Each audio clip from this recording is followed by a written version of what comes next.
안녕하세요. 네, 오늘은 비동사 이야기를 좀 해볼 건데요.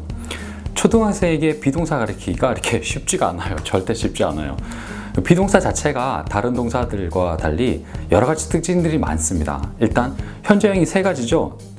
비동사를 제외한 모든 동사들은 현재형이 두 개예요.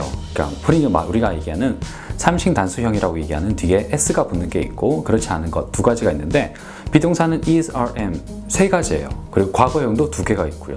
또 특이한 게 원형이라는 게 또 존재합니다. 보통 일반 동사 같은 경우는 뭐 have 이런 말들을 진행형인 경우에는 뒤에다 ing를 붙이면 되죠. 그래서 have가 having으로 되는데, 비동사는 is, are, am인데 ing를 붙이려고 하면 being이라고 해서 원형이라는 개념이 또 등장을 해요. 그래서 형태적인 면에서도 비동사는 굉장히 다른 동사들과 달리 특이합니다. 그래서 이름도 비동사라고 따로 붙여주죠. 다른 동사와 달리.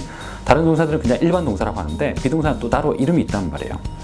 이것뿐만 아니라 비동사를 공부할 때 아이들이 굉장히 어려워하는데, 그 중에 하나가, 그 비동사의 특징 중에 하나가 의존성이라는 게 있습니다. 이게 무슨 얘기냐면 새로 나온 얘기가 아니라 우리가 이미 알고 있는 얘기예요. 어떤 거냐면, 비동사를 문법책에서 찾아보면 불완전 자동사 이렇게 나와요. 불완전 자동사가 나와요. 이게 무슨 얘기냐면, 자동사라는 얘기는 뒤에 을이라는 목적어가 없다는 얘기고, 불완전하다는 얘기는 뒤에 보어가 와야 된다는 얘기거든요. 근데 이렇게 비동사는 불완전 자동사야, 이렇게 중학생쯤 되거나 뭐 초등학교 고학년이 돼서 문법을 본격적으로 공부를 한다라고 하면 이렇게 설명을 해요. 근데 초등학교 저학년 학생들한테 비동사를 이렇게 설명할 수는 없잖아요. 저 같은 경우는 비동사라는 말도 쓰지 않는데, 그러면 비동사가 가지고 있는 이 의존성, 보호라는 말과 함께 같이 써야 되는데, 이 비동사의 의존성을 어떻게 잘 설명할 것인가, 설명뿐만 아니라 아이들이 잘 이해하게 만들어서 자기들이 이해를 하면 또 말하고 쓸 때 비동사를 자연스럽게 쓸 수 있어야 되죠. 그래서 아이들에게 어떻게 비동사가 쓰이는지를 보여줘야 아이들이 비동사를 잘 이해할 수 있을까, 여기에 대해서 이야기를 한번 해보려고 합니다. 초등학생들에게 영어 문법을 가르친다는 건 굉장히 어려운 일이에요. 그리고 우리의 그 고정관념 속에는 문법을 가르친다 그러면 굉장히 잘못된 방법이다, 아니면 어렵다, 이렇게 하는데, 그건 여태까지 우리가 문법을 학생들에게 가르쳐주는 방법 자체가 그랬기 때문입니다. 예를 들어서 제가 예문을 한번 볼게요. 우리가 아이들한테 어떻게 가르쳤는지, 그리고 그런 문제점들을 바로잡기 위해서 이런 방법들을 써요. 흔히 말하는 통문장 접근 방법인데 이런 겁니다. 문장 그냥 통째로 보여주는 거죠. 분석하지 않는다는 얘기예요. 예를 들어서 My dog is cute. 굉장히 짧은 문장이잖아요. 단어 4개밖에 안 되고. 그러니까 이런 걸 분석을 하냐, 이건 my, 나의 소유 대명사고, 그 다음에 이거는 개 명사고, 여기는 비동사고, 이건 형용사고, 주어, 그 다음에 주어 동사, 보어, 이런 식으로 문장을 뜯어서 가르치지 않는다라는 그런 취지가 이제 통문장 학습 방법인데, 그건 여태까지 이런 방법이 나온 이유는 여태까지 우리가 문법을 가르치는 방법에 문제가 굉장히 많았기 때문이에요. 그렇다고 하더라도 중요한 건 문법을 가르치지 않는 게, 문법을 가르치는 것이 잘못된 건 결코 아닙니다. 문법은 굉장히 중요한 거예요. 영어를 이해하는 데 굉장히 좋은 도구가 될 수 있습니다. 그런데 여태까지 우리가 그 방법을 제대로 못 찾았던 거죠. 그래서 나온 방법이 통문장인데, 요즘에도 이런 방법으로 가르치는 데가 있는지 모르겠어요. 통문장 이런 방법으로. 문제점이 굉장히 많아요. 아이들이 어떻게 이해를 하냐면, My dog is cute 그러면 이 문장을 이렇게 이해합니다. 내 개는, 이렇게 받아들이죠. is가 주격조사 는이 되는 거고, my dog은 내 개, 그 다음에 cute는 귀여워, 이렇게 되는 거죠. 아니면 귀엽다. 네. 그게 뭐가 문제냐? is가 는이라고 해석하는 게 뭐가 문제냐? 언젠가는 알게 되겠지. 그래서 계속해서 문장을 계속 보여주는 거죠. 근데 한번 머릿속에 개념이 잘못 잡히고 나면 나중에는 모든 문장에 비동사를 다 집어넣는 경우가 생겨요. 그리고 자기가 뭐가 틀린지를 몰라요. 네, 그런 문제점들이 있습니다. 그러면 비동사는 어떻게 하는 게 좋을까요? 일단 비동사의 특징을 한번 보면 문법책이 이렇게 나와요. 비동사는 불완전 자동사, 이렇게 나옵니다. 물론 아이들에게 비동사는 불완전 자동사 이렇게 설명하지는 않습니다. 근데 우리끼리 개념을 정의할 때, 개념을 정의했으니까 개념을 설명할 수 있는 용어로 만들어내는 거죠. 우리끼리는 그렇게 한다는 거예요. 근데 아이들한테 그대로 말해줄 건 절대 아닌 거죠. 자동차 얘기는 여러분들 다 아시는 것처럼 을 또는 뭐뭐 하는 것을 이라고 해석이 되는 목적어가 없다는 얘기입니다. 그러면 불완전이라는 얘기는 뭘까요? 자기 혼자서는 절대 쓸 수 없다는 얘기죠. 혼자서 쓸 수 없다는 얘기는 뒤에 항상 함께 쓰는 말이 있다라는 겁니다. 그래서 불완전하다는 용어보다는 함께 쓰는 말이 있다라는 이 말이 더 이해하기가 쉬워요. 그러면서 비동사는 항상 함께 쓰는 말이 있어 라고 하죠. 근데 비동사는 말조차도 쓰지 않으니까 is, are, am은 항상 같이 쓰는 말이 있어 라고 설명을 하면 아이들이 알아듣겠죠. 그죠? 그럼 어떤 말들과 비동사는 같이 쓰는 걸까요? is, are, am은 아이들한테 얘기할 때는 is, are, am은 어떤 말로 같이 쓸까요? 하나씩 보여주면 됩니다. 비동사 현재형은 이런 뜻이 있어요. 세 가지 뜻이 있는데 무엇이다, 어디에 있다 또는 어떠하다입니다. 잘 보면 무엇 또는 어디에 어떠한 이라는 말과 뒤에 비동사가 같이 쓰인다는 말이 그대로 나오는 거죠. 그죠?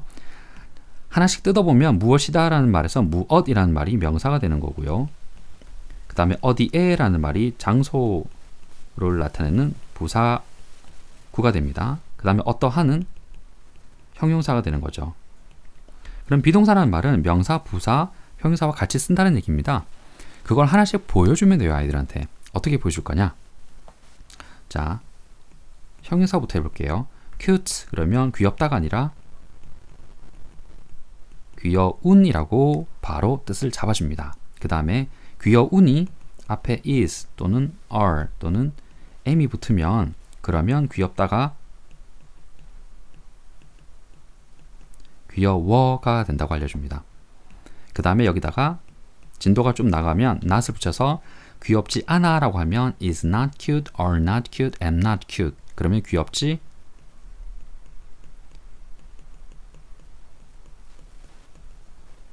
않아 이렇게 알려주죠.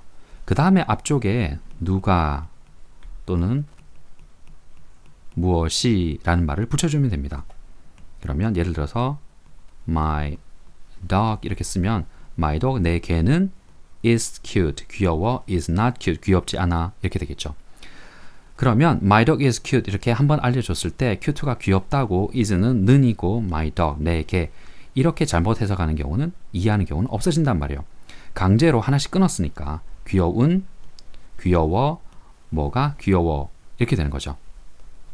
어디에 있다라는 말도 똑같습니다. my room 그러면 내 방이고요. 앞에 in을 집어넣으면 내 방에 또는 내 방에 있는이 된다고 알려줍니다. 그 다음에 is, are, am을 붙이면 내 방에 있어가 된다고 알려주고요. 여기에 다시 not을 붙이면 있지 않아가 된다고 알려주죠. 그 다음에 앞에 누가 무엇이 이렇게 알려줍니다. 칠판에 판서를 이렇게 하면서 하는 건 절대로 아니에요. 보통은 그냥 말로 합니다. 그래서 여기 맨 처음에 보여주는 건 이거죠. my room 그러면 나의 방, 내 방 이렇게 알려주고요. in my room 그러면 뜻이 내 방에 또는 내 방에 있는 이라고 알려줍니다. 그 다음에 내 방에 있어가 될 거면 is, are, am is in my room, are in my room, am in my room 그러면 내 방에 있어 가 되는 거 알려주죠. 그 다음에 앞에 무엇이 누가 라는 말을 붙여서 문장을 완성시켜 줍니다. 이런 식으로 비동사 뒤에 붙는 말들 명사, 부사, 형사 이런 말들을 하나씩 먼저 보여주는 거예요. 그 다음에 명사를 보여주고 명사와 비동사 붙었을 때 장소 부사를 보여주고 비동사 붙었을 때 형용사를 보여주고 비동사를 붙였을 때 뜻이 어떻게 되는지를 알려주고 나면 그러고 나면 자연스럽게 이 앞에 붙어있는 말 비동사가 어떤 뜻인지를 자연스럽게 익히게 되는 거죠. 그리고 비동사가 없을 때와 비동사 있을 때의 차이를 분명하게 알게 되는 겁니다. 비동사가 없을 때는 cute는 그냥 귀여운이지만 비동사가 있으면 귀여워가 된다는 말 정확하게 인지를 하겠죠. 자, 비동사는 우리가 문법책에서는 불완전 자동사라고 하는데 불완전하다라는 말, 함께 쓰는 말이 있다는 말을 같은 말인 거죠. 그러면 비동사와 함께 쓰는 말들을 먼저 보여주면 되지 않을까요? 그러면 비동사를 제대로 이해를 하겠죠. 쉽게 이해를 하겠죠. 자, 이게 제가 아이들에게 비동사를 설명하는 방법이에요. 그리고 매일 말하고 쓰는데 비동사 굉장히 많은 문장이 들어가잖아요. 그죠? 비동사뿐만 아니라 뭐 진행형이 들어가는 거고 그다음에 뭐 관계사가 들어가면서 들어갈 수도 있고 굉장히 많이 들어가는데 그래서 비동사의 개념을 정확하게 잡는 게 굉장히 중요합니다. 그리고 비동사가 다른 동사들보다 형태적인 면에서도 굉장히 어려워요. 현재형이 3가지나 되고요. 과거형은 2가지나 되고 또 원형이라는 특별한 형태가 또 있습니다. 다른 일반 동사들과는 차이점이 너무 많죠. 그래서 비동사가 굉장히 어려운 문법적으로 설명을 하려고 들면 굉장히 어려운데 그렇다고 아이들한테 그렇게 어렵게 다 보여줄 수는 없는 거고 어떻게 하면 쉽게 비동사를 설명할 수 있을까를 고민을 한번 해보는 거예요. 그래서 오늘은 비동사의 의존성에 대해서 얘기를 한번 해봤고요. 문법 용어를 쓰지 않아도 아이들에게 이런 비동사 의존성에 대해서 설명을 제대로 할 수 있다는 거 여러분도 알아두시면 좋겠어요.